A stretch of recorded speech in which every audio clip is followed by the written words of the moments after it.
नाज़िन घोटकी के कच्चे वारे इलाइक़े में पुलिस मुक़ाबले दौरान एक एहलकार शहीद थी वियो आहे। उन हवाले से वधीक अपडेट करे रहियो आहे मेरा टीवी जो रिपोर्टर एहसान कलवर। जी एहसान, छा अपडेट्स आहिनि?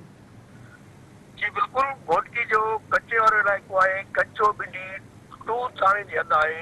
हबीबुल्ला उगाई जो पतड़ सॾियो वेंदो आहे।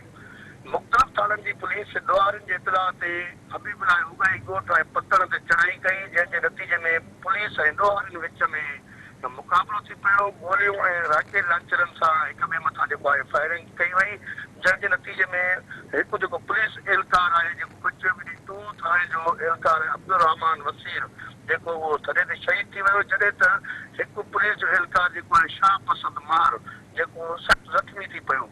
ज़ख़्मी खे तालका अस्पताल घोटकी मुंतक़िल कयो वियो आहे, जॾहिं त जेको शहीद थी वियल पुलिस एहलकार आहे अब्दुल रहमान वसीर, उनजो बि लाश जेको आहे उहो तालका अस्पताल घोटकी में आंदो वियो आहे।